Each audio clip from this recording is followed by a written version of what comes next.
Hey guys, Gold here. Finally coming back with my second late night ramble. To be honest, I did have another one recorded before this, but for reasons that I won't get into, I've decided not to post it, at least for the foreseeable future. But anyways, yeah, tonight I just wanted to take a little time to do another little unscripted ramble. Again, just to share my thoughts and feelings about some things. And this topic was actually brought up to me by one of our longtime viewers, Bono Bono, asking, if I had considered doing a general sort of thoughts on all the new lore or all the new champions that released in 2023. And I figure, you know what? Yeah, that seems like a decent way to sort of wrap up the year. Granted, we only really had 4 champions come out this year, so I guess I'll just sort of give my thoughts on them in order. So, yeah, without further ado, let's just jump right into it. So, the first champion to be released this year is Milio, and I'm just going to say right off the bat, I think of the 4 champions we got, Milio is probably the strongest one. He is a long overdue character that finally expands upon the region of Ishtal a little bit and gives more lore to that region. Now, I've been wanting to do a Runeterra Recollections video on this topic for a while, but it's just been a little hard to find the motivation for that series lately. I'll get around to it eventually, don't worry, but yeah, Ishtal is admittedly a pretty interesting region because it is the only region in the game that did not exist prior to the Great Retcon, right? Like Demacia, Noxus, Shurima, Targa, all of those existed before Riot decided to reboot their universe. Now, obviously, some of them have undergone some pretty drastic changes, but again, Ishtal was the only one that didn't actually exist before we got the new map. Well, I say that. Technically, it did because the Kamungu jungles have always been a thing, but they were never really explored very well. They were just kind of a vaguely magical jungle that existed to house Nidalee and Rengar, and I want to say Wukong was actually from Kamungu in the old lore before they moved him to Ionia, but I might need to double check that. Anyways, yeah. So after the Great Retcon and they made the new map, it seemed like Riot didn't really know what to do with Kamungu for a while. It was just kind of the eastern part of the Shuriman continent, and again, there were only 2 or 3 champions that were even canonically from Kamungu. So they decided to finally expand on their jungle region a little more by creating this sort of hidden, I guess almost like El Dorado-esque sort of nation that's kind of secluded deep within the heart of the jungle. It's like this thriving civilization, but it's also hyper isolationist, right? They use elemental magic to keep themselves hidden and keep outsiders at bay by growing huge thickets of trees and wild vines and rapids around their city to, keep everyone from, coming and being a problem to them because they had bad experiences with the outside world a long time ago, thanks Shurima.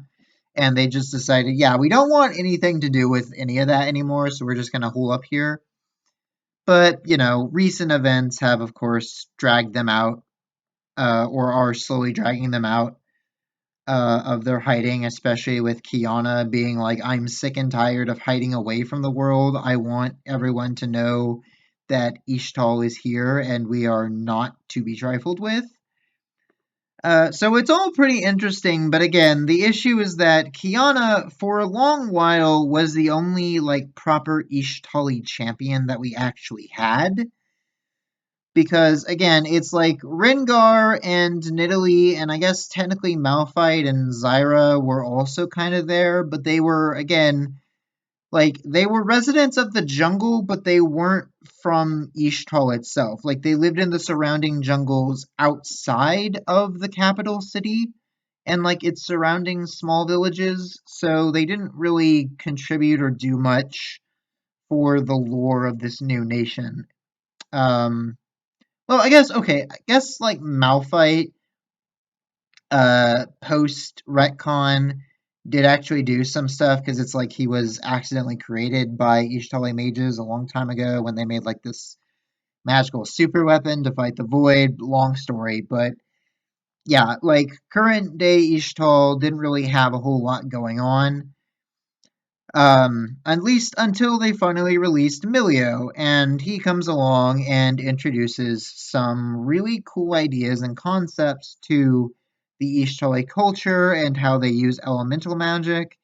And honestly, I would love to do a video on that very subject. Because again, it's like how, Targon is like, we're the people who specialize in celestial magic. We use like the stars and the moon and the sun and all that. And then Ionia is like, we're the ones who are really, really good at spiritual magic. We can commune with spirits and like the afterlife and mystical beings of all sorts.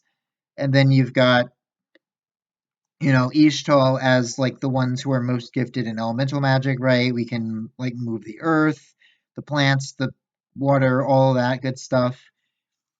Right, so it was a really cool way to flesh out the trifecta, and Milio has a really cool way of using fire.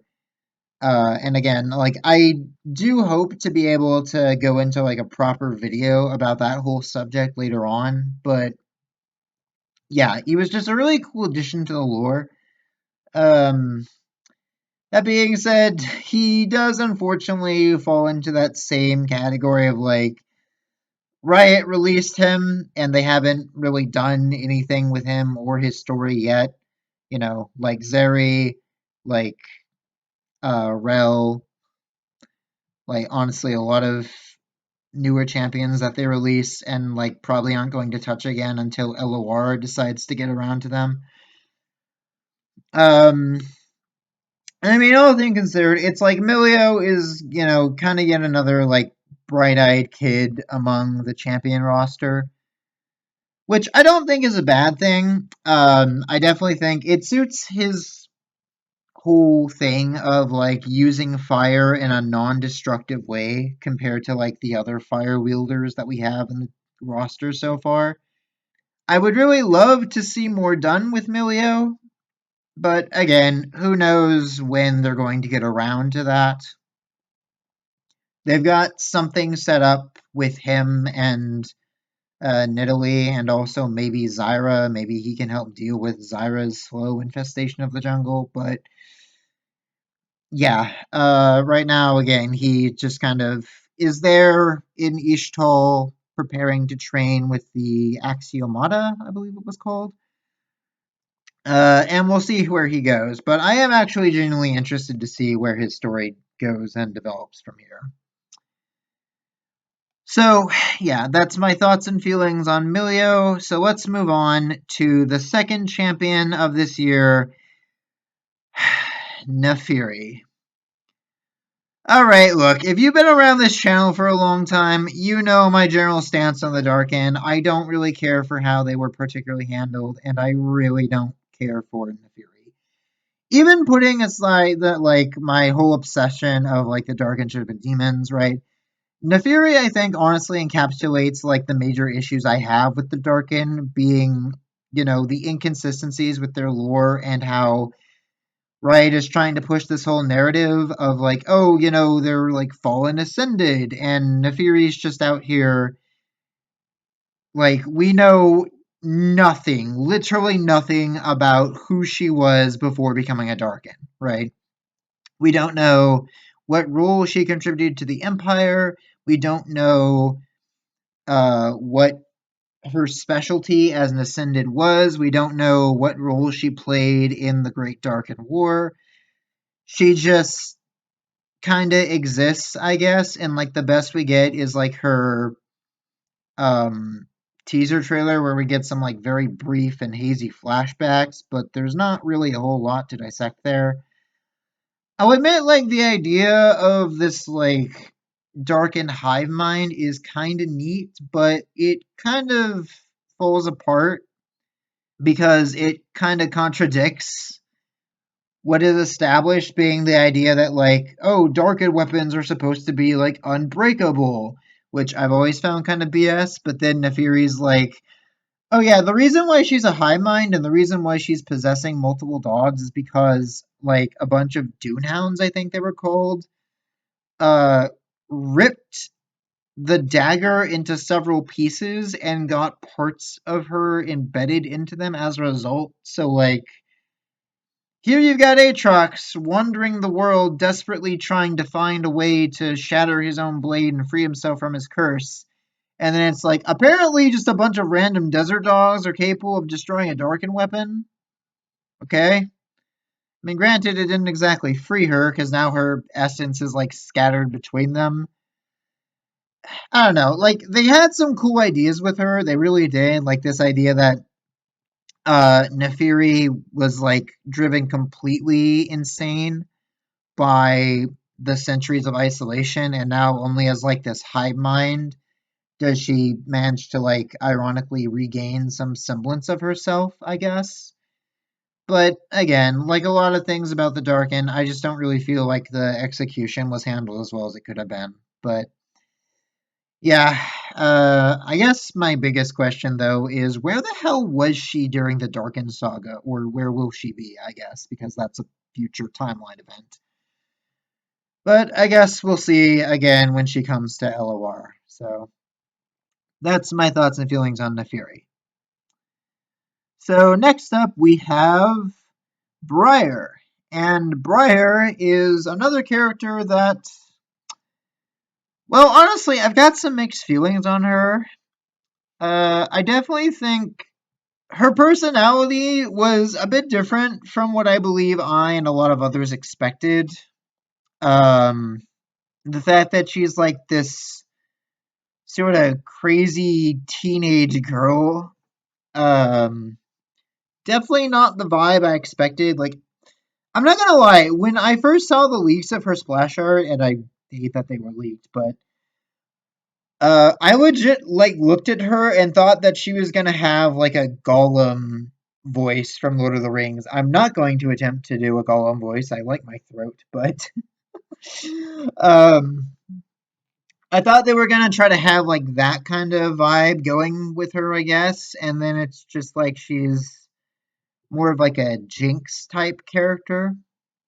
Now I will admit I've come around on that a little bit with the revelation that like Briar has like this whole thing of she's trying, like, she's this blood zombie created by the Black Rose, and like she has like this whole crazy feral bloodlust, but she has also become self-aware to the point where she's realized like I want to be more than that. Like, I want to be more than just a mindless killing machine, right? Like, she sees Scion and some of the other blood zombies that they've created, and she comes to the realization, holy crap, these guys are crazy. Wait, I'm crazy like them, but I don't want to be crazy like them. I want to, like, actually have a life and a personality beyond just being, like, a mindless killing machine, right? And that creates an interesting thing where it's like the pillory that they put on her to keep her restrained,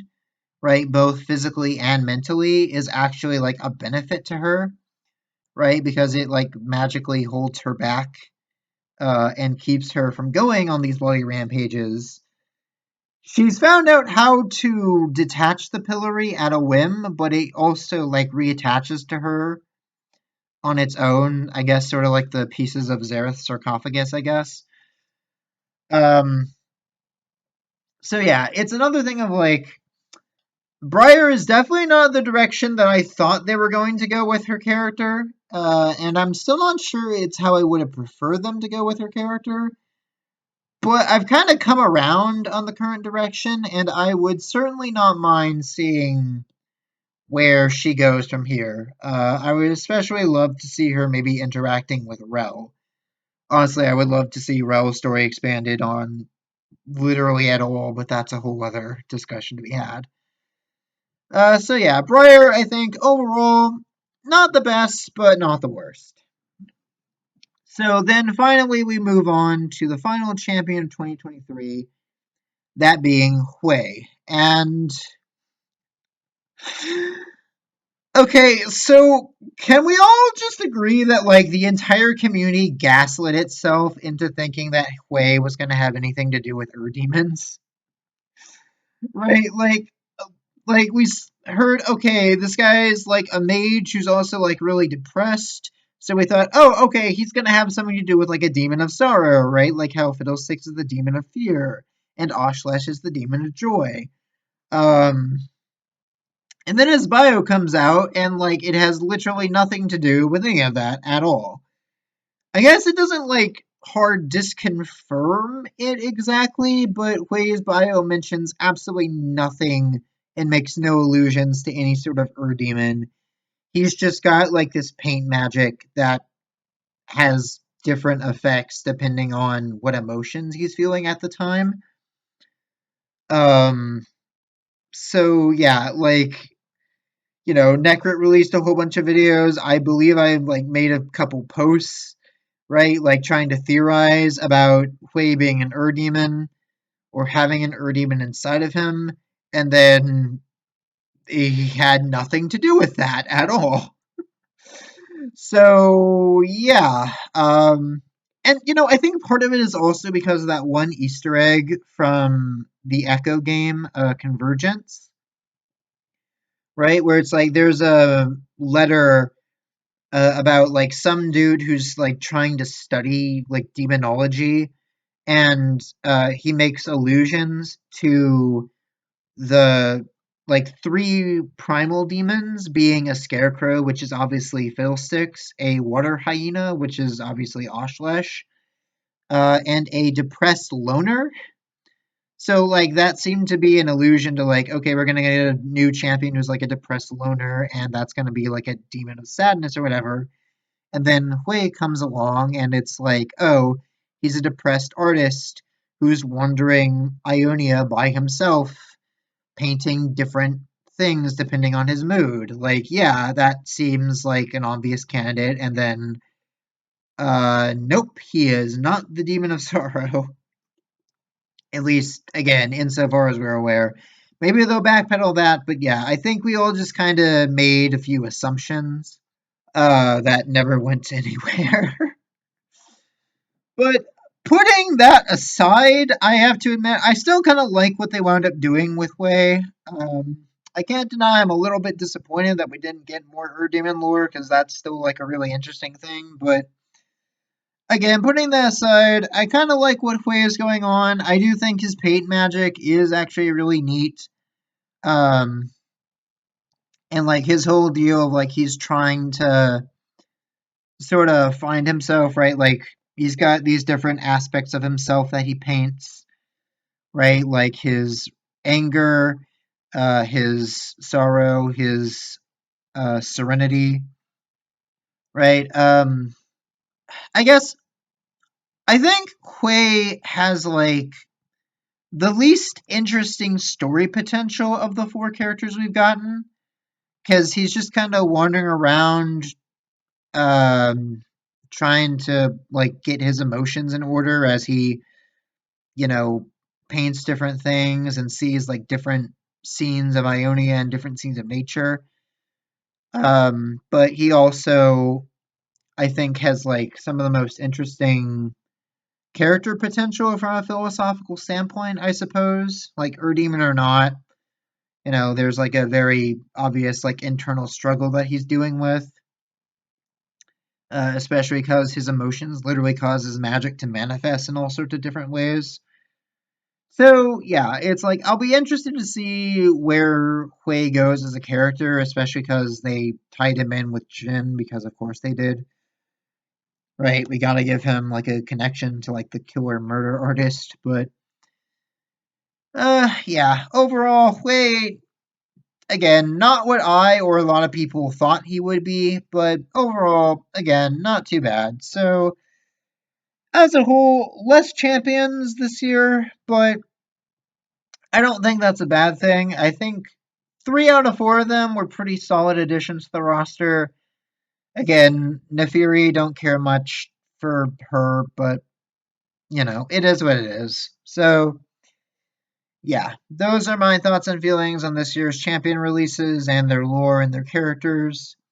Hopefully, Riot will manage to find interesting ways to handle them going forward, but we'll see. Anyways, thank you all for joining me for this sort of end of year retrospective. I guess I'll see you all next time, and until then, stay bright.